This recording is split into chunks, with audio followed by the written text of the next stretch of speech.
რა შეიძლება რესტორნების ქსელმა იმაზე კარგი მოიფიქროს, რომ საკუთარ იუბილეზე ერთგულ მომხმარებელს გაუმასპინძლდეს. 4 თებერვალს მირზაანი 2 წლის გახდა, ამიტომ მედია საშუალებებიც არ დაივიწყა და ხინკლის ჭამაშიც შეაჯიბრა ერთმანეთს. გაამართლა ესე ვთქვათ ლუდის რეკორდმა, გახსოვთ თქვენს ეთერშიც გავიდა სიუჟეტი შავი ლუდის რეკორდის შესახებ. ახლა გადავწყვეტეთ უფრო ვიწრო ფორმატი მივცეთ ხინკლის ჩემპიონატს და მხოლოდ ჟურნალისტები შევაჯიბროთ ჯერ ამ ეტაპზე.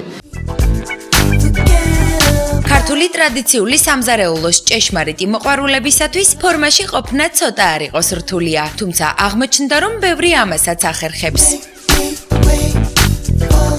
არა, ხინკლის ჭამაში მე ნამდვილად ვერ მივიღებ მონაწილეობას, წელიწად ნახევარი იმიტომ არ ყოფილვარ რეჟიმში, ერთ დღეში დავარღვიო და ხინკალი ჭამო. მე შეიძლება თამამად მეწოდოს ხინკლის კაცი. მე თუ არ აჭამ ხინკალს ვიღა ჭამს და კი როგორ არა ვარ ხინკლის მოყვარული. ვიყვარ ძალიან, მაგრამ ეხა რამდენად გავწვდები არ ვიცი. შეჯიბრში მონაწილეობა სულ 4 ტელევიზიამ მიიღო. Music Box-ი იმედი პირველი არხი და ინტერნეტ ტელევიზია ITV. მიუხედავად ჩვენი დიდი ძალისხმევისა, ისიც აღმოვაჩინეთ, რომ სხვა არხების წარმომადგენლებს უკეთესი მადა ჰქონიათ.